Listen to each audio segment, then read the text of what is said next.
Eu nunca imaginei que seria jogada na rua pela minha própria filha. Nunca pensei que o homem com quem ela se casou me tiraria a dignidade no meu momento mais baixo, e que ela permitiria. Mas o que eles não sabiam é que a vida tinha uma última carta para eu jogar. E quando eu a joguei, tudo mudou. Prepare-se, porque o que você vai ouvir agora não é apenas uma história, é um acerto de contas. Comente aqui embaixo de onde você está assistindo e não se esqueça de se inscrever no canal para mais histórias como esta. Meu nome é Margarida. Tenho 58 anos e até pouco tempo atrás eu acreditava em algo chamado amor incondicional, especialmente quando se tratava de família. Eu construí minha vida em torno do meu marido e da nossa filha, Amanda. Cada refeição que eu cozinhava, cada feriado que eu planejava, cada real que eu economizava era para eles. Quando meu marido faleceu de câncer no ano passado, senti como se o chão tivesse desaparecido sob os meus pés. Mas eu disse a mim mesma que ainda tinha a Amanda, ainda tinha minha filha. Vendi a casa que meu marido e eu tínhamos construído do zero em Valinhos, no interior de São Paulo. Eram muitas lembranças, muitas noites acordando e esperando ouvir a voz dele vinda da cozinha. Amanda e seu marido, Carlos, me ofereceram um lugar para ficar por um tempo, ou pelo menos a Amanda ofereceu. Carlos mal tirou os olhos do celular quando me mudei. Tentei não causar problemas. Fiquei no meu pequeno quarto nos fundos. Eu cozinhava, limpava, oferecia-me para fazer compras, tentando ser útil, tentando não atrapalhar. Mas Carlos tinha um jeito de me fazer sentir indesejada. Seus olhos sempre carregavam uma irritação, como se eu fosse um cisco sob a sua pele. Começou com pequenas coisas. Ele revirava os olhos se eu fizesse uma pergunta. Ele mudava a TV no meio do meu programa. Uma vez ouvi-o murmurar, parasita, enquanto passava por mim no corredor. Tentei me convencer de que tinha ouvido errado, mas no fundo eu sabia que não. Amanda, ela não dizia nada. Eu a procurava por apoio, por uma palavra, qualquer coisa. Mas ela sempre minimizava. Ele está estressado, ela dizia. O trabalho tem sido difícil. Eu engolia a vergonha e ficava quieta. É o que as mães fazem, não é? Mas aquela noite, me despedaçou. Estávamos na mesa de jantar.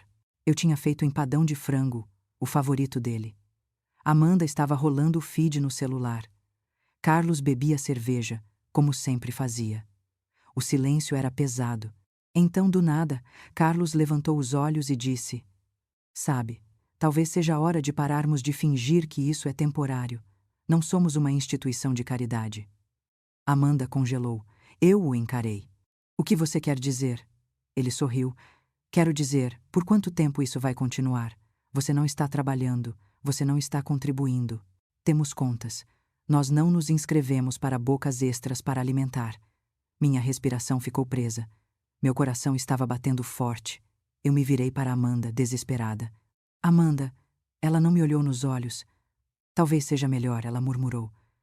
"Se você encontrar algo mais estável, pelo bem de todos, pelo bem de todos." Eu não gritei, não discuti. Eu me levantei, fui para o meu quarto, arrumei minhas coisas, 2 malas. Era tudo o que restava da minha vida. Eu nem chorei enquanto arrumava. As lágrimas vieram depois, quando eu estava parada do lado de fora do prédio deles, o vento cortando meu casaco, e percebi que não tinha para onde ir. Amanda não me acompanhou até a saída. Carlos nem se deu ao trabalho de fingir. Sentei-me na calçada por 1 hora. A bateria do meu celular estava descarregada.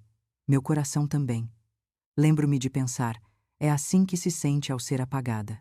Naquela noite, me hospedei num hotelzinho de beira de estrada, daqueles onde o papel de parede descasca e a máquina de vendas engole seu troco. Fiquei acordada, olhando para o teto, imaginando como tudo podia ficar tão frio, me perguntando o que eu tinha feito para merecer esse tipo de abandono. Na manhã seguinte, enviei uma mensagem para Amanda. "Eu entendo. Eu te amo. Sempre." Nenhuma resposta. Na semana seguinte, enviei outra, depois outra. Aniversários, pequenas atualizações, silêncio. 3 meses se passaram. Cada dia parecia mais longo que o anterior. Tentei procurar emprego, qualquer coisa. Mas ninguém queria contratar uma viúva de quase 60 anos, em luto, sem histórico de trabalho recente. Considere limpar casas, cuidar de crianças, mas meu corpo não se movia como antes. A solidão era sufocante e, pior que isso, a vergonha. Eu tinha dado tudo àquela menina. Como ela pôde me virar as costas tão facilmente? Uma noite, enquanto eu vasculhava uma caixa de velhas lembranças de família, tentando me sentir próxima de algo, qualquer coisa, eu a encontrei. O diário antigo da minha mãe. Eu não o lia há anos, talvez nunca, mas algo me puxou para ele. Sentei-me na beira da cama do hotel, virei as páginas e foi então que o encontrei. Um nome, uma verdade, um segredo que mudou tudo. Lembro-me do momento claramente. Minhas mãos tremeram. Meu coração disparou, porque de repente eu não era apenas a mãe que foi expulsa. Eu era outra pessoa inteiramente. E pela primeira vez em meses, eu sorri. Eles tiraram tudo de mim. Mas eles não tinham ideia do que estava por vir. Depois daquela noite, os dias se misturavam como aquarelas cinzentas escorrendo em uma tela molhada. O quarto do hotelzinho cheirava a ar viciado e cigarros distantes. O zumbido da máquina de vendas do lado de fora da minha porta se tornou uma canção de ninar da derrota. Eu fiquei quieta. Não chorei todas as noites, mas quando o fiz, foi em silêncio. O tipo de choro em que todo o seu corpo treme, mas você o mantém dentro porque ninguém virá para te confortar. Enviei uma mensagem para Amanda novamente no quarto dia. Uma mensagem simples. Estou bem. Só queria saber como você está. Nenhuma resposta. Tentei novamente 2 semanas depois. Apenas um emoji de coração. Nada. Eu disse a mim mesma que ela estava ocupada, que ela voltaria, que Carlos devia estar distorcendo as coisas. Mas à medida que as semanas se passaram, essa esperança começou a apodrecer dentro de mim. Meu dinheiro estava acabando. Tentei conseguir trabalho de meio período em supermercados, recepções, até mesmo em uma lanchonete perto da estrada, mas eu era qualificada demais ou não se encaixava, o que é apenas um código educado para velha demais e cansada demais. Uma noite, sentei-me no chão daquele quarto, vasculhando a única caixa que eu havia trazido que não era de roupas.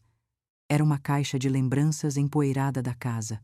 Algumas fotos antigas, algumas cartas, e bem no fundo, um pequeno livro encadernado em couro, o diário da minha mãe. Isso me surpreendeu. Não me lembro de tê-lo embalado. Quase o coloquei de volta, mas algo na forma como o couro parecia em minhas mãos me fez parar. Acendi a velha luminária na mesinha lateral e abri a primeira página. A caligrafia dela não havia mudado desde os bilhetes que ela costumava colocar na minha lancheira quando criança. Arredondada, limpa, sempre a tinta. No início, eram coisas comuns. Tempo, igreja, reclamações sobre os preços do supermercado. Mas então cheguei à entrada datada de junho. Ele veio novamente hoje. Disse que desejava que as coisas fossem diferentes, que desejava que eu pudesse ser sua esposa. Mas ele tem uma família, um negócio, um nome a proteger. Margarida nunca saberá. Ela nunca deve saber. Eu só rezo para que um dia ela entenda o quanto eu a amei. Mesmo que ela tenha nascido de um erro e desejo. Eu li 2 vezes. Depois de novo ela nunca deve saber. Minha respiração ficou presa no peito. Folheei mais adiante. Entrada após entrada. Dicas, memórias, encontros em hotéis, pequenos pagamentos em dinheiro que ela tentava recusar, mas precisava desesperadamente. Ela nunca o nomeou por completo, apenas iniciais. HJS. Mas então outra entrada, fevereiro. Ele disse que fez arranjos para que, se algo acontecesse com ele garantiria que Margarida tivesse algo, uma parte do que ele construiu. Não será oficial, é claro.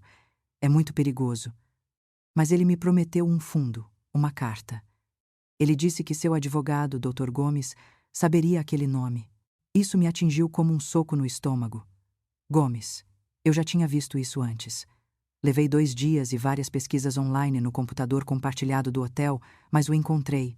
Doutor Leonardo Gomes, advogado de espólios aposentado, ainda listado em um escritório particular no Rio de Janeiro. Eu não liguei. Não consegui. Minhas mãos tremiam demais. Em vez disso, enviei uma carta, uma verdadeira carta manuscrita, explicando quem eu era, quem era minha mãe, e pedindo, implorando por uma conversa. 2 semanas depois, recebi uma ligação. Lembro-me de como a voz dele falhou quando mencionei o nome da minha mãe. Ele a conhecia, não apenas profissionalmente, mas pessoalmente. Eu sempre me perguntei se você me procuraria um dia, ele disse. Há algo que você precisa ver. Peguei um ônibus de linha para o Rio de Janeiro na manhã seguinte. Minha mala estava meio pronta, caso ele se mostrasse um golpista. Mas quando entrei naquele escritório silencioso, cheio de livros antigos e um silêncio ainda mais antigo, soube que era real. Ele me entregou um envelope lacrado, amarelado, frágil. Era de Horácio Jardim Soares, o fundador do Grupo Soares de Energia, uma das maiores empresas de petróleo do Brasil. Um homem que eu tinha visto em recortes de jornal a vida toda. Um homem com uma família, uma reputação, um legado. A carta era endereçada à minha filha, Margarida Luísa. Eu não consegui ler tudo de uma vez. Chorei antes do segundo parágrafo. Ele admitiu tudo. O caso, o arrependimento, o amor silencioso e então a promessa. No caso da minha morte, garanti que uma parte dos meus bens pessoais, não rastreáveis através do meu patrimônio, seja entregue a você através do Dr. Gomes. Você é meu sangue. E embora eu tenha sido covarde demais para reivindicar, lá em vida, eu a reivindico agora na morte. Oh, Doctor. Gomes deslizou uma pasta pela mesa. Dentro, contas bancárias, uma modesta carteira de investimentos, papéis de propriedade, títulos, o valor total, pouco mais de R$1 milhão. Olhei para os papéis, depois para ele. Isso é real, sussurrei. Ele assentiu. É seu. Sempre foi. Meu coração trovejava. Não por causa do dinheiro, mas porque, pela primeira vez na minha vida, eu me senti escolhida, vista. Eu não gritei, nem ri, nem desabei. Apenas sentei ali, quieta como um sussurro, deixando a verdade me lavar como uma chuva há muito esperada. Naquela noite, no meu quarto de hotel, não dormi. Olhei para o teto como fazia há meses. Mas desta vez, com um sorriso rastejando no meu rosto, eles pensaram que me descartaram. Eles pensaram que eu estava acabada. Mas eles não tinham ideia. Eu não estava quebrada. Eu estava apenas começando. Não voltei para São Paulo imediatamente. Algo dentro de mim havia mudado permanentemente. Eu não era apenas Margarida, a mãe esquecida. Eu era alguém nova agora. Alguém que havia sido enganada a vida inteira e finalmente viu a verdade. Pela primeira vez em meses, talvez anos, eu não estava me afogando em vergonha. Eu estava respirando clareza. Fiquei no Rio de Janeiro por mais alguns dias, apenas caminhando pelos bairros, tomando café em silêncio, observando as pessoas viverem suas vidas. Pessoas que não tinham sido jogadas de lado como eu, e pela primeira vez, não as invejei. Eu as estudei. Perguntei-me quem entre elas usava sorrisos que mascaravam a dor, quem havia sido traído, quem havia rastejado de volta da invisibilidade. O Dr. Leonardo Gomes não me deu apenas a herança, ele me deu tempo. Tempo para processar, tempo para entender o que eu agora segurava em minhas mãos. Não era apenas riqueza, era poder, e eu não tinha ideia do que fazer com ele. Mas a dor tem um jeito de se tornar combustível quando você já foi humilhado o suficiente. Quando retornei a São Paulo, não voltei para o hotelzinho. Aluguei um apartamento por curta temporada no centro, perto de Pinheiros. Limpo, moderno, silencioso, o tipo de lugar que Amanda e Carlos nunca imaginariam que eu pudesse pagar. Comecei a me vestir de forma diferente, mais polida, mais intencional, não chamativa, apenas invisível de uma nova maneira. O tipo de invisibilidade que te faz passar por portas. Comecei a assistir vídeos no YouTube sobre investimentos, imóveis, contratos. Aprendi a linguagem dos negócios, não porque queria construir um império, mas porque queria me proteger. Eu nunca mais seria impotente. Foi então que o encontrei. O anúncio estava escondido em um site de leilões de imóveis, um prédio de apartamentos na zona leste de São Paulo. Um pouco desgastado, mas estruturalmente sólido. A localização. O exato condomínio onde Amanda e Carlos moravam. Sentei ali, olhando para a tela, o coração batendo forte. Estava listado como em dificuldades, com o proprietário inadimplente com os impostos do imóvel. Leilão agendado para daqui a 2 semanas. Eu não hesitei. Com a ajuda do Dr. Gomes, criei uma LTDA, uma empresa de fachada anônima. Preenchi a papelada, transferi os fundos e fiz a oferta. Eu não estava planejando vingança. Não exatamente. mas eu ia assumir o controle do único lugar que eles pensavam que dominavam. O leilão veio e se foi. Ganhei em silêncio, legalmente, completamente sob o radar. E assim, eu era a proprietária do prédio onde eles moravam, onde me expulsaram com 2 malas e uma desculpa vazia, onde me humilharam no meu momento mais baixo. Lembro-me de sentar à minha mesa, olhando para a escritura, e sussurrar em voz alta: "Vamos ver como Carlos gosta de pagar aluguel para uma boca que ele não podia alimentar." 1 mês depois, as cartas de notificação foram enviadas a todos os inquilinos. Os aluguéis seriam reavaliados, os termos do contrato revisados. E para Carlos e Amanda, o novo valor era o triplo, não o dobro, o triplo. Valor de mercado mais taxas em atraso. Ele deve ter explodido, eu não precisava ver para saber. Eu podia sentir a raiva a quilômetros de distância, mas não era sobre dinheiro, era sobre orgulho. Carlos era um homem que precisava se sentir no controle, e eu tinha acabado de puxar o tapete debaixo dele silenciosamente. Amanda tentou me ligar 2 dias depois do aviso. Foi a primeira vez que ela me procurou desde a noite em que parti. Deixei ir para a caixa postal. "Mãe, não sei se você soube, mas algo estranho está acontecendo. Nosso aluguel acabou de subir muito. Carlos está enlouquecendo." Eu não sei. "Podemos conversar?" Eu não respondi. Isso não era sobre vingança, era sobre gravidade. Eles precisavam sentir o peso de suas escolhas. Passei de carro pelo prédio uma vez, tarde da noite. As luzes deles estavam acesas. Pude ver sombras se movendo atrás das cortinas. Amanda andando de um lado para o outro, Carlos gritando, sua silhueta inconfundível. Eu os observei por 1 minuto, depois fui embora.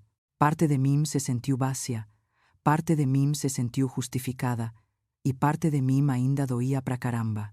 Porque mesmo agora, sabendo o que eu sabia, segurando o que eu segurava, eu teria dado qualquer coisa para ser convidada de volta, não para o apartamento, mas para o coração da minha filha.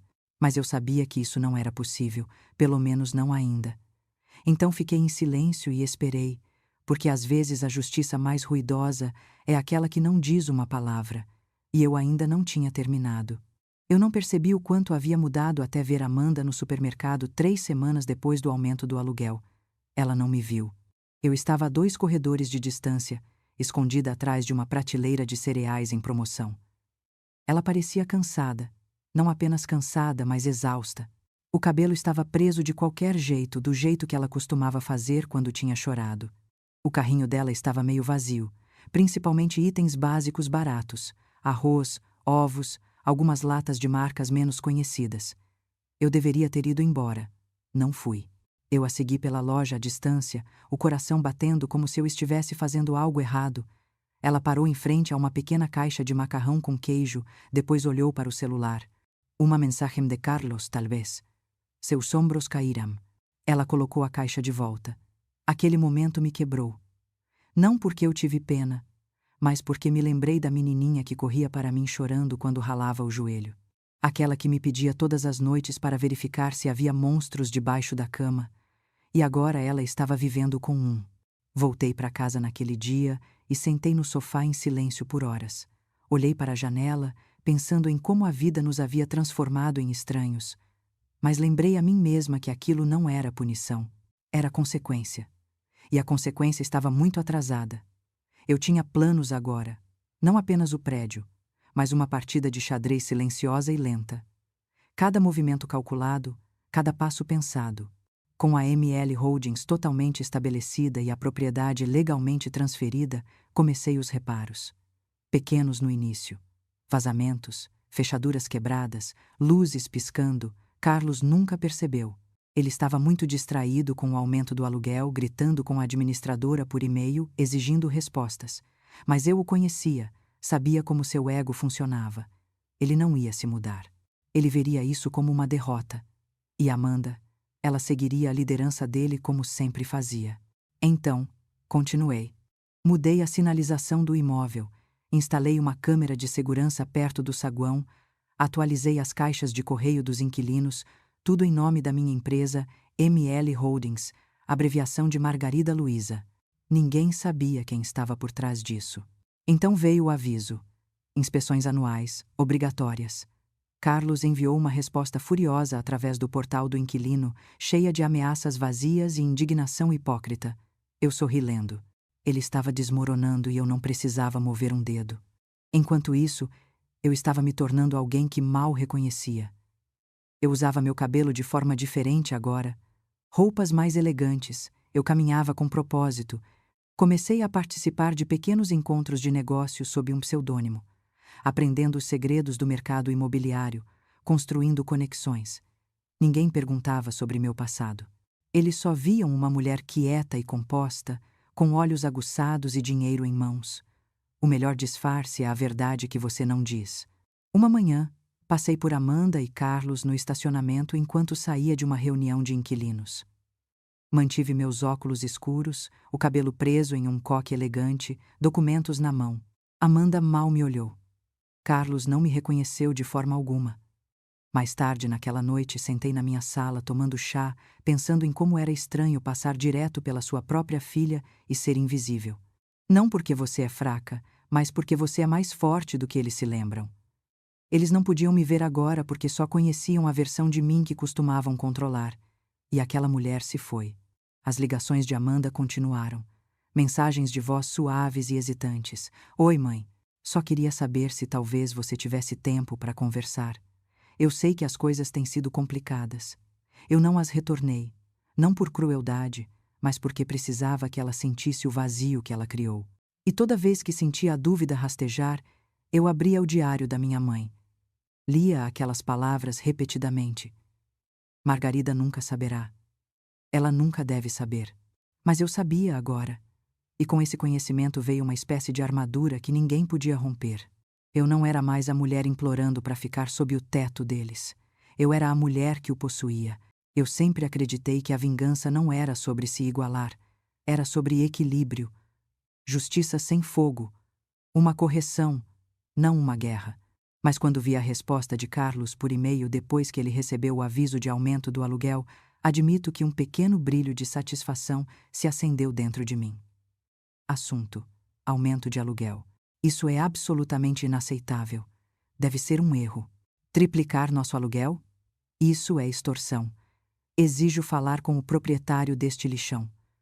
Moramos aqui há 3 anos e nunca atrasamos uma vez. Isso é roubo. Ele assinou. Carlos D. Armon. Como se o nome dele significasse algo. Li o e-mail 3 vezes e depois o encaminhei para a minha administradora com uma nota simples. Por favor, responda usando a cláusula padrão C referente a ajustes de taxa de mercado, sem exceções especiais. Carlos não estava apenas com raiva, ele estava atordoado. Sua arrogância nunca deu espaço para a ideia de que alguém pudesse superá-lo.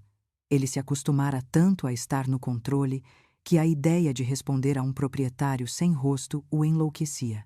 Amanda tentou me ligar novamente na mesma noite. A mensagem de voz era diferente, sem pretensão. Mãe, eu sei que você não está atendendo, mas eu realmente preciso falar com você. As coisas estão difíceis agora. Carlos está chateado. Ele está descontando em tudo. Estamos tentando resolver as coisas. Eu sinto sua falta. Sinto mesmo. A voz dela falhou no final. Por um momento meus dedos pairaram sobre a tela. Eu poderia ligar de volta, dizer a ela que tudo ficaria bem, que eu consertaria tudo, mas não o fiz, porque não estava tudo bem, e eu não podia continuar consertando as bagunças que ela ajudou a criar. Amanda o havia deixado me expulsar como se eu fosse nada mais do que uma conta que eles não podiam pagar. E agora que a pressão estava sobre ela, ela se lembrou de como discar meu número. Não, deixei assentar com o silêncio um pouco mais. Na semana seguinte, autorizei atualizações adicionais na propriedade. Nova pintura externa, iluminação nos corredores, melhorias no paisagismo. O aluguel de Carlos não era apenas uma punição. Estava financiando melhorias para os outros inquilinos. Essa era a ironia. Todos os outros se beneficiavam. Ele simplesmente não conseguia ver. Ele começou a deixar bilhetes raivosos debaixo da porta do escritório. A pressão da água é uma porcaria. O lixo está acumulando. Se é isso que estamos pagando, é uma piada. Cada bilhete ficou sem resposta. Amanda parou de deixar mensagens. Ela começou a enviar mensagens de texto, curtas. Oi, podemos conversar? Eu realmente preciso de você. Depois, silêncio novamente. Enquanto isso, eu observava os extratos bancários chegarem. A ML Holdings estava estável, lucrativa inclusive. Os outros inquilinos eram quietos, respeitosos e pagavam em dia. Era apenas Carlos fazendo barulho e Amanda presa numa tempestade. Mas as coisas mudaram quando recebi o relatório trimestral da administradora do prédio. Anexadas estavam fotos da unidade de Carlos e Amanda. O banheiro tinha mofo, as telhas da cozinha estavam rachadas, o correio acumulando no chão. Eles estavam cortando gastos, vivendo com pouco. Eu deveria ter sentido pena. Em vez disso, senti clareza. Isso não era apenas sobre aluguel. Era sobre poder. E Carlos estava perdendo-o rapidamente. Corria a notícia pelo prédio de que ele havia começado a fazer horas extras no trabalho. Amanda foi vista chorando nas escadas dos fundos uma tarde por outro inquilino. Eles estavam desmoronando de dentro para fora e eu não precisei dizer uma única palavra. Essa era a parte a que eu sempre voltava.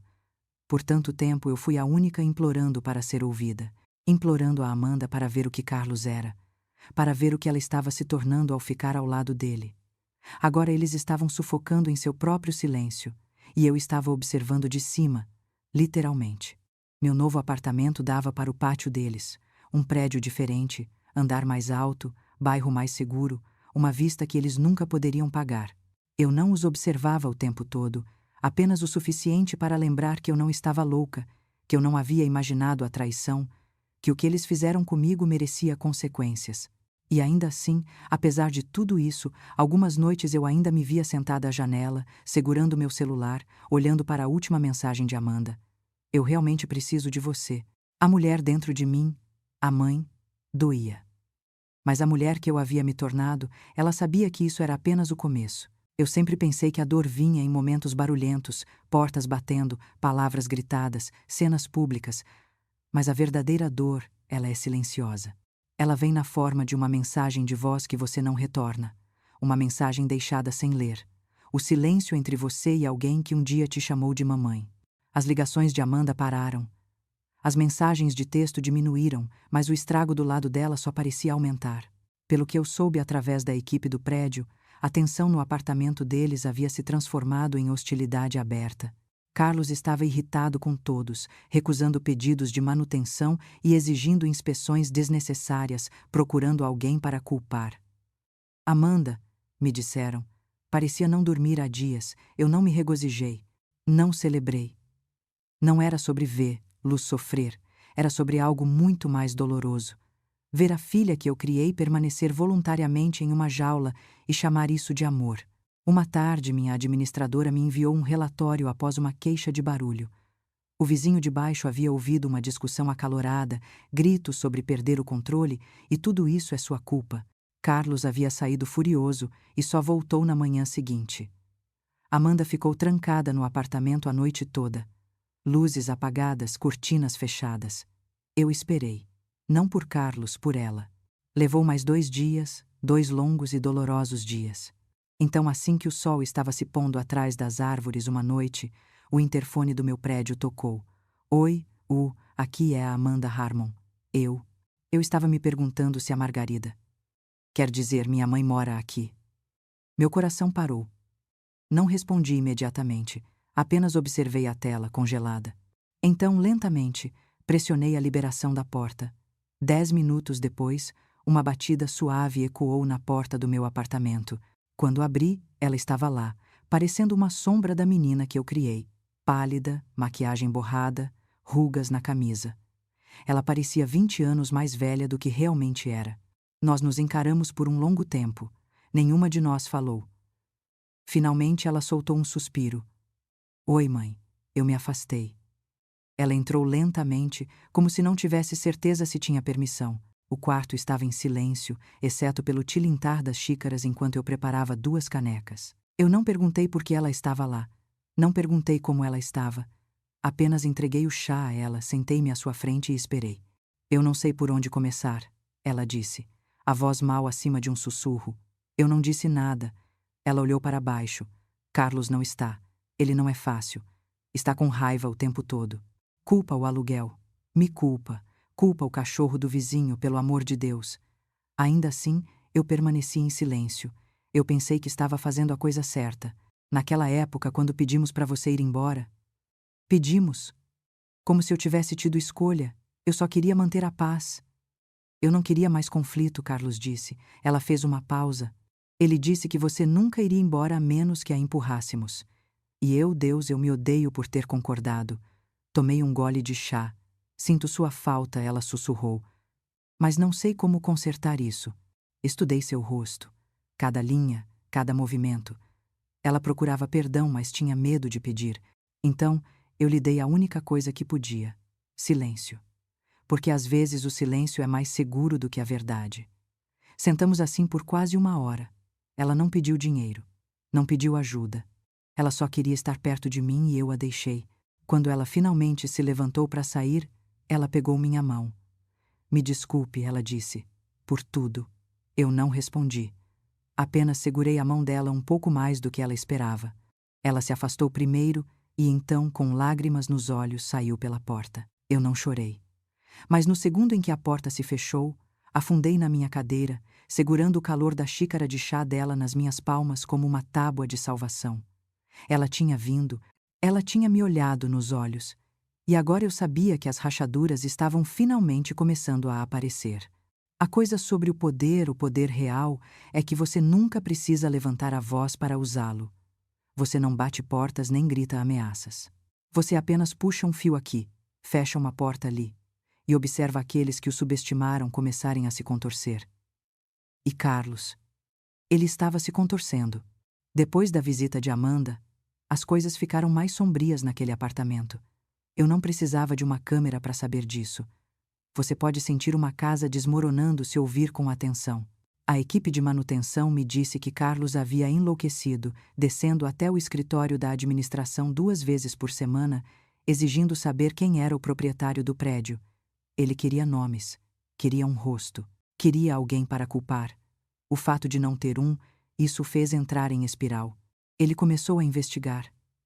Eu sabia que ele o faria. Carlos não era do tipo que aceitava a derrota em silêncio. Eu tinha visto como ele costumava revistar o celular de Amanda quando ela demorava demais na loja. O jeito que ele verificava os recibos dela, comentava sobre o tempo que ela levava para fazer recados. Possessivo nem começava a cobrir isso. Então, quando ele começou a fuçar em busca do nome por trás da ML Holdings, eu estava pronta. Ele começou tentando pesquisar a LTDA padrão, mas meu advogado havia registrado tudo através de um trust de privacidade. Sem nomes, sem pistas. Depois vieram os e-mails de pesca para a minha administradora. Fingir ser um inquilino. Perguntar quem era o dono do prédio. Desleixado, desesperado.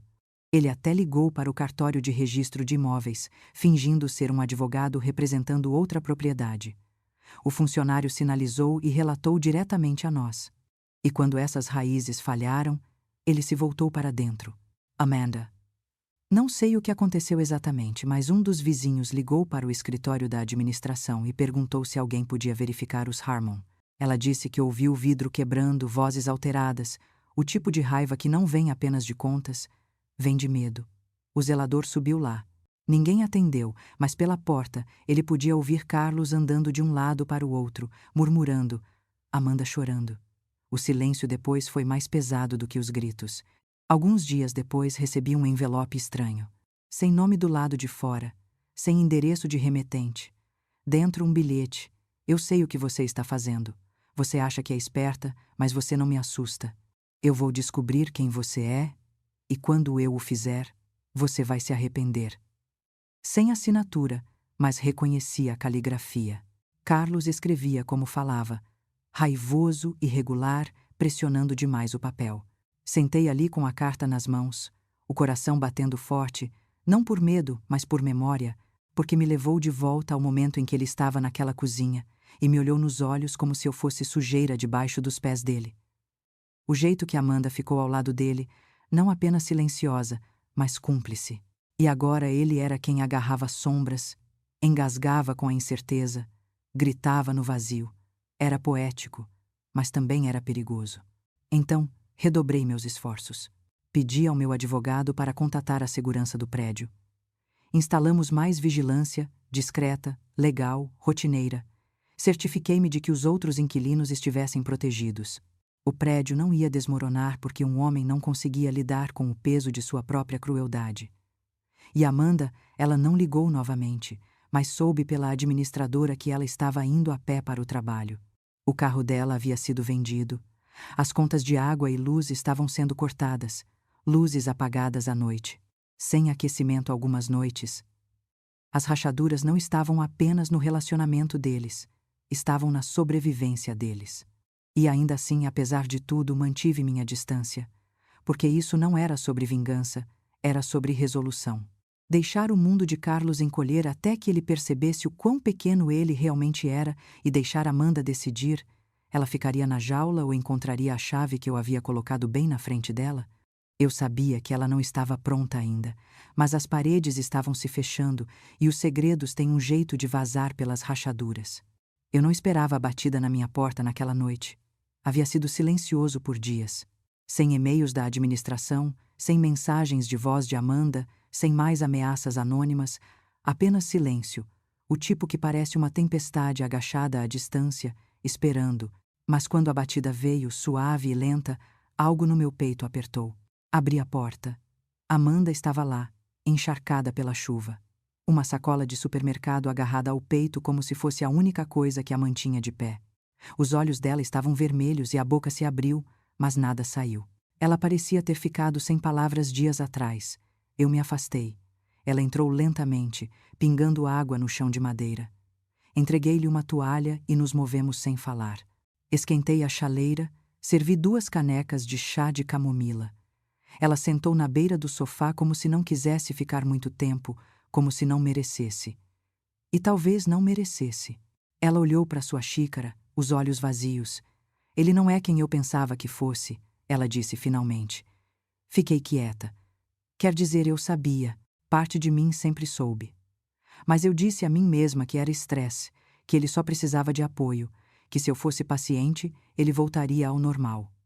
Ainda assim, eu não disse nada. Ela olhou para cima, a voz tremendo. Ele acha que alguém está nos perseguindo. Ele está obcecado. Ele tem mexido no meu celular, nos meus e-mails. Na semana passada, ele me seguiu até o trabalho. Disse que estava se certificando de que eu não estava envolvida. Um arrepio a percorreu, e não era do frio. Ele perguntou se eu estava escondendo algo. Se você estava escondendo algo. Isso me prendeu a respiração. Ela não esperou por uma resposta. Eu disse a ele que não falava com você há semanas, que eu nem sabia onde você estava. Ela fez uma pausa, mas isso foi uma mentira. Encarei os olhos dela pela primeira vez. Eu encontrei seu prédio listado em um aviso de segurança. Mesma empresa de administração. Eu descobri. Não foi difícil. Claro que não foi. Amanda era inteligente. Sempre fora. Mas inteligente nem sempre significa corajosa. E agora ela parecia alguém que finalmente abriu os olhos e odiou o que viu. Eu não falei. Ainda não. Sinto sua falta, ela sussurrou. Mas eu nem sei mais como estar perto de você. Minha mão apertou a caneca. Você foi embora, ela disse, a voz falhando. E eu deixei. Eu o deixei te empurrar para fora. Finalmente eu falei. Não, Amanda, você não o deixou, você ficou ao lado dele. Isso a paralisou. Ela piscou. Os lábios dela se abriram ligeiramente como se quisesse negar, se defender, mas não havia mais nada para defender. Levantei-me, fui até a janela, olhei para a noite. Eu implorei pela sua voz naquela noite, eu disse. Apenas uma palavra, apenas uma.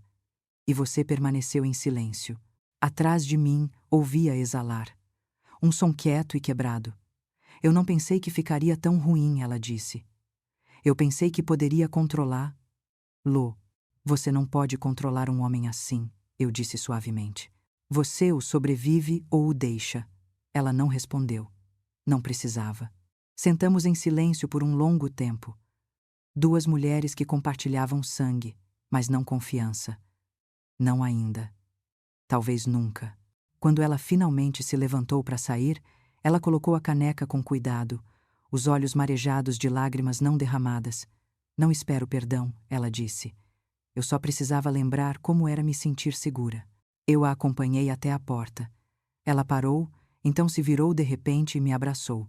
Eu não retribuí o abraço no início. Então o fiz mais suavemente, com cautela, como alguém tentando segurar uma memória sem deixá-la escapar pelos dedos. Quando ela se afastou, não disse adeus. Apenas me olhou uma última vez e saiu. E quando a porta se fechou atrás dela, senti algo se mover profundamente no meu peito. Não perdão. Não ainda. Mas o mais fraco vislumbre de algo que um dia poderia crescer, se ela permitisse. O convite foi enviado em uma terça-feira de manhã. Silenciosamente, profissionalmente, sem alarde. Reunião de moradores para discutir futuras reformas no prédio, agendada para a sala de convivência na semana seguinte. Presença obrigatória, perguntas bem-vindas. Eu sabia que Carlos estaria lá. Eu sabia que ele não conseguiria resistir. Ele queria um nome, um rosto, alguém para culpar. Ele não fazia ideia de que estaria caminhando direto para as mãos da mulher que ele descartou como um eletrodoméstico quebrado. No dia da reunião, cheguei cedo. Vesti um blazer cinza chumbo e jeans escuros. Simples, elegante, irreconhecível. Meu cabelo, agora em ondas suaves, roçava meus ombros. Eu não parecia em nada a mulher que um dia implorou por um pingo de dignidade na mesa da cozinha de Amanda. A sala de convivência encheu-se lentamente. Moradores chegavam aos poucos, alguns curiosos, outros aborrecidos, a maioria indiferente. E então veio Carlos. Ele entrou com a arrogância de um homem esperando um confronto. Amanda vinha atrás dele como uma sombra. Ele não olhou em volta, não me notou. Ele só viu o síndico na frente e foi direto a ele. Onde está ela? Ele exigiu. Quero falar com a pessoa responsável hoje. O síndico permaneceu calmo. Todas as perguntas serão respondidas durante a apresentação. Carlos zombou. Amanda olhou para os sapatos. Sentei-me perto do fundo, em silêncio. A apresentação começou. Anúncios rotineiros, atualizações, cronogramas, o novo sistema de segurança, o paisagismo renovado, o isolamento aprimorado, mudanças práticas, decisões inteligentes, tudo financiado em parte pelo mesmo aluguel que Carlos havia protestado tão amargamente. Então o síndico fez uma pausa. Gostaríamos de agradecer a ML Holdings pelo seu compromisso em revitalizar a propriedade e priorizar o conforto dos moradores. A proprietária está aqui hoje. Alguém tem perguntas? Eu me levantei. A sala se virou. Caminhei lentamente para a frente, calma, firme. Cada passo, um batimento silencioso no meu peito. O rosto de Carlos se contorceu em confusão, depois descrença. A boca de Amanda se abriu em choque. Virei-me para a sala. Boa noite, eu disse. Meu nome é Margarida. Eu sou a proprietária deste prédio. Dava para ouvir um alfinete cair. Carlos levantou-se tão rápido que sua cadeira arranhou o chão. Você? Isso é uma piada. Que tipo de jogo é este? Eu o olhei. Realmente o olhei e vi as rachaduras que ele tentara esconder. O suor atrás da gola, o inchaço sob os olhos, o pânico. Nenhum jogo, eu disse suavemente. Apenas negócios. Ele deu um passo à frente. Você manipulou isso. Você esteve por trás disso o tempo todo. Você aumentou nosso aluguel. Você está tentando nos arruinar. Eu mantive minha posição. Eu lhes dei um teto. Fiz melhorias. Tratei todos os moradores igualmente. O que eu não fiz foi esquecer. Ele abriu a boca para falar, mas eu me virei para o grupo. Se alguém tiver perguntas sobre as mudanças ou melhorias, terei prazer em respondê-las após a reunião. Obrigada. Eu me afastei. A reunião foi retomada, mas a tensão nunca deixou o ar. Carlos não se sentou. Ele apenas ficou ali, tremendo, furioso. Amanda sentou-se com as mãos apertadas no colo, os olhos arregalados e marejados. Quando a reunião terminou, os moradores vieram até mim, apertando as mãos, fazendo perguntas, agradecendo. Alguns suspeitavam. A maioria não fazia ideia. Carlos esperou até a sala esvaziar. Então ele marchou em minha direção. Você acha que venceu? Ele sibilou. Mas isso não é nada. Você arrumou uma inimiga. Eu o encarei olhos fixos. Não, Carlos. Eu não fiz nada. Você fez. No dia em que me olhou nos olhos e me tratou como se eu não importasse. Amanda se colocou entre nós. Carlos, pare. Ele se virou para ela chocado. o que você acabou de. Eu disse pare. Ela repetiu, mais alto desta vez. Ela não é sua inimiga. Nunca foi. Você é. Ele a olhou como se ela o tivesse atingido e de certa forma ela havia. Amanda se virou para mim, a voz tremendo. Eu não sabia. Juro, sobre o prédio, o dinheiro, nada disso. Eu assenti. Eu sei. Por que você não me contou? Porque você tinha que ver, não apenas ouvir. Ela piscou, contendo as lágrimas. Carlos zombou, recuando. Vocês duas merecem uma à outra. Não, eu disse baixinho. Ela merece coisa melhor. Então me virei e fui embora. E pela primeira vez desde aquela noite terrível na cozinha deles, senti algo mudar dentro de mim. Não vingança, não satisfação, mas poder. Quieto, firme e inteiramente meu. Amanda apareceu na minha porta novamente 4 dias depois. Desta vez, segurando algo nas mãos que fez minhas pernas fraquejarem no segundo em que o vi. Um livro. Couro desbotado, canto rasgado, a lombada mal se segurando. O diário da minha mãe. Abri a porta sem uma palavra.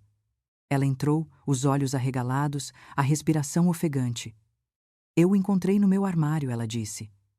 Da última vez que te visitei, você deve ter deixado para trás. Ela o colocou na mesa de centro como se fosse sagrado. E para mim era. Eu li. Meu coração parou. Eu não estava tentando fuçar, ela apressou-se, mas reconheci a caligrafia dela. Eu estava procurando algo que fizesse sentido. O silêncio caiu entre nós como uma cortina pesada e imóvel. Eu não sabia sobre Horácio Soares, ela sussurrou. Nem sobre o dinheiro, nem sobre o fundo, nem nada disso. Eu assenti uma vez, lentamente. Eu também não sabia. Não até não ter mais nada a perder. A voz dela falhou. Mãe, por que você não me contou? Por que você me deixou acreditar que você estava desamparada?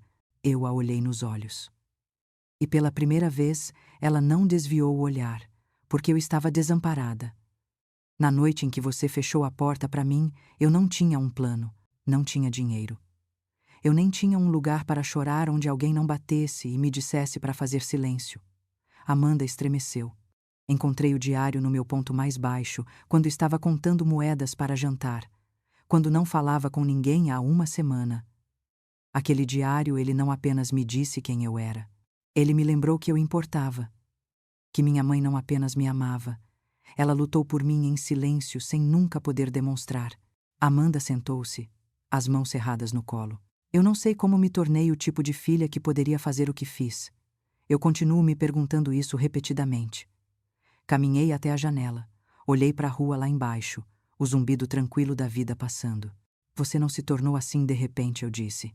Foram pequenas escolhas. Deixar as coisas passarem.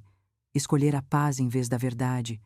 Acreditar que amor significava lealdade, mesmo quando doía. Ela se levantou e caminhou em minha direção. Eu o deixei. As palavras atingiram o ar como uma bomba. Ele tentou mexer nas minhas coisas de novo. Meu notebook, minha bolsa. Eu disse não a ele. Foi isso. Ele gritou, fez uma mala e foi embora. Disse que voltaria. Mudei as fechaduras no dia seguinte. Virei-me para ela, atordoada. Eu não sei quem eu sou sem ele, ela admitiu, a voz tremendo. Mas prefiro descobrir do que continuar desaparecendo. Um silêncio passou entre nós, denso com tudo o que não havíamos dito. Então ela olhou para o diário. Você não merecia o que eu fiz. O que nós fizemos. Eu não posso consertar isso, mas quero tentar. Voltei para ela lentamente, sentei-me ao lado dela. Eu costumava sonhar em ouvir essas palavras, eu disse. Mas quando você as diz agora, elas não consertam o passado, elas o reescrevem. Ela me olhou confusa. Segurei a mão dela gentilmente. Você me vê agora? Isso muda tudo. Sentamos ali juntas por um longo tempo. O tipo de silêncio que não dói, mas cura. O tipo que vem depois que a verdade finalmente teve sua voz. Antes de Amanda sair naquela noite, ela parou na porta. Você não me criou para ser fraca, ela disse. Eu só esqueci o quão forte você era. Eu sorri suavemente. Não, eu disse. Você não esqueceu. Você apenas parou de olhar. E agora ela estava vendo tudo, não apenas quem eu havia me tornado, mas quem eu sempre fui. Quando o e-mail de Carlos chegou, quase não o abri. A linha de assunto sozinha me revirou o estômago. Precisamos conversar agora. Li lentamente, com cuidado, suas palavras afiadas, frenéticas e pingando desespero. Eu sei tudo sobre o prédio, sobre a herança, sobre seu pequeno segredo com os Soares. Você acha que é esperta? Você acha que pode arruinar minha vida e sair sorrindo? Deixe-me deixar algo claro. Se você não desfizer isso, eu vou procurar a imprensa. Seu nome, o caso da sua mãe, tudo. Vamos ver como sua preciosa reputação se mantém quando todos souberem de que tipo de família você realmente vem. Olhei para a tela em silêncio atordoado. Ele finalmente havia ligado os pontos. De alguma forma, através de Amanda ou de sua própria investigação, ele havia descoberto a verdade. Mas eu não estava com medo, porque havia planejado para este momento desde o dia em que comprei o prédio. Encaminhei o e-mail para meu advogado. Na manhã seguinte, Carlos recebeu uma notificação extrajudicial. Nela estavam registros de cada mensagem ameaçadora que ele havia enviado ao escritório da propriedade. Os documentos falsificados que ele tentou apresentar sob um falso escritório de advocacia e os e-mails adulterados que havíamos rastreado silenciosamente até o endereço IP dele. Havia queixas de inquilinos, registros de sabotagem de manutenção e até clipes de áudio de seus desabafos em espaços públicos ao redor do prédio. Não precisávamos apresentar queixas criminais. Apenas uma ação de difamação e assédio foi suficiente. Ele entrou em pânico, e eu soube disso porque Amanda me ligou 2 dias depois.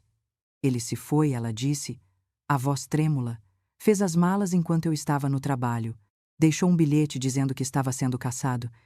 Disse que você arruinou a vida dele. Ele arruinou a própria vida, eu disse baixinho. Amanda ficou em silêncio. Então me desculpe de novo, por sempre achar que ele merecia meu silêncio. Você estava com medo. Eu respondi. Eu já estive lá. O medo te diminui, mas você não precisa permanecer assim. Não demorou muito para Carlos tentar retaliar, publicando desabafos vagos nas redes sociais, implicando corrupção, traição. Ele nunca citou nomes. Não podia se dar ao luxo. Não depois da segunda carta do meu advogado, ameaçando ações legais para cada palavra que ele publicasse. Ele ficou quieto depois disso, publicamente pelo menos. Privadamente eu sabia que ele nunca esqueceria o dia em que percebeu que a mulher que ele expulsou com 2 malas e um rosto cansado agora era dona do teto sobre sua cabeça, do contrato de aluguel em seu nome e das chaves de cada porta trancada que ele uma vez bateu na minha cara. Amanda, por outro lado, estava se transformando. Ela se mudou da unidade em 1 mês. Encontrou um pequeno estúdio perto do trabalho. Começou terapia. Entrou em uma aula de arte comunitária. Ela até pintou algo para mim, um abstrato de uma fênix em tons de vermelho escuro e dourado. Eu o pendurei acima da minha lareira. Conversávamos com mais frequência agora, não todos os dias, mas quando o fazíamos, era real, honesto, nada de fingimento. A última peça do quebra-cabeça veio em um envelope. Outra carta, esta do Dr. Gomes. Parabéns, Margarida. O prédio foi oficialmente transferido. Os inquilinos finais assinaram novos acordos. O processo contra o Sr. Harmon foi resolvido a seu favor. Você agora está livre para vender, manter ou reestruturar como achar melhor. Dobrei a carta cuidadosamente, segurei-a contra o peito. Isso não era apenas sobre dinheiro ou propriedade ou vingança, era sobre verdade, sobre reivindicar meu nome, minha história, minha força. Na manhã seguinte, liguei para uma corretora de imóveis. Eu estava pronta para fechar o último capítulo e abrir a porta para uma vida que eu não precisava mais sobreviver. Eu poderia finalmente viver, lá nos meus termos. Vendi o prédio no final da primavera. A documentação final foi assinada em uma terça-feira clara e sem nuvens. Sem alarde, sem cerimônia, apenas um clique silencioso de uma caneta, um aperto de mão firme e o peso de 3 anos de dor, traição e silêncio finalmente se levantando dos meus ombros. O dinheiro foi transferido para minha conta no dia seguinte. Mas eu não celebrei. Em vez disso, escrevi um cheque, um grande. Metade dos lucros foi para um abrigo local para mulheres e crianças em situação de vulnerabilidade. O tipo de lugar que eu gostaria de ter conhecido que existia na noite em que estava naquela calçada com 2 malas e ninguém para ligar. Pedi que construíssem uma ala em homenagem à minha mãe. A Casa Leonor. Foi a minha maneira de honrar a mulher que me deu força em silêncio, que escondeu uma vida inteira de segredos para que eu pudesse um dia descobrir a verdade e me tornar algo mais do que o mundo esperava. A outra metade usei para comprar uma casa pequena. Não era extravagante, apenas uma casinha charmosa de 2 quartos na mesma rua onde cresci em Valinhos. Ipês na frente, um balanço na varanda, espaço suficiente para o silêncio, para a cura, para plantar tomates se um dia eu sentisse vontade de tentar. No dia em que me mudei, Amanda ajudou a carregar caixas. Ela não disse muito, nem eu. Mas depois que terminamos de desempacotar, ela sentou-se ao meu lado no balanço da varanda, as pernas dobradas sob ela, os olhos percorrendo a rua como se estivesse tentando reconhecer a menina que costumava ser. Lembro de andar de bicicleta aqui, ela disse suavemente, antes de tudo ficar complicado. Eu assenti. Você sempre esteve segura aqui, eu disse a ela. Eu esqueci como era essa sensação, ela sussurrou. Não falamos sobre Carlos. Não precisávamos. O capítulo dele havia se encerrado sem um final dramático, apenas silêncio. Ele desapareceu em uma nova cidade, um novo emprego, provavelmente uma nova mentira, mas não antes de assinar um acordo de confidencialidade e silenciosamente abandonar suas ameaças. A última coisa que ele queria era outra batalha legal, ou pior, que o mundo visse a verdade sobre ele. Ele era um fantasma agora. Amanda ficou para o jantar. Fizemos sanduíches de queijo quente e sopa de tomate, como fazíamos quando ela era pequena. Ela riu quando queimou um lado. Eu ri quando ela tentou culpar a panela. Foi a primeira risada de verdade que compartilhamos em anos. Naquela noite, depois que ela foi embora, fiquei na janela segurando uma xícara de chá com as 2 mãos, observando a luz da lua se estender pelo gramado da frente. E pela primeira vez em muito, muito tempo, eu disse as palavras em voz alta. Eu te perdoo. Não para Amanda, para mim mesma. Porque essa foi a parte mais difícil. Não levantar das cinzas. Mas aprender que eu nunca fui o fogo que eles tentaram extinguir. Eu fui a faísca que eles subestimaram. Eles me ensinaram que o silêncio era fraqueza. Mas eu aprendi a transformá-lo em arma. Eles tentaram me apagar. E eu me tornei alguém que eles nunca poderiam esquecer. Sentei-me no sofá, abri o diário pela última vez e coloquei um bilhete dentro para Amanda encontrar um dia. Você não precisa do amor deles para ser digna. Você não precisa da aprovação deles para ser forte. Você só precisa da verdade de nunca, jamais, esquecer quem você é. O relógio tic-taqueava suavemente ao fundo. Meu chá esfriou em minhas mãos. Mas meu coração, ele estava finalmente quente. Eu não precisava gritar. Não precisava vencer. Eu só precisava ser quem eu sempre fui. E agora, finalmente, eu estava em casa. Obrigada por ouvir. Não se esqueça de se inscrever e sinta-se à vontade para compartilhar sua história nos comentários. Sua voz importa.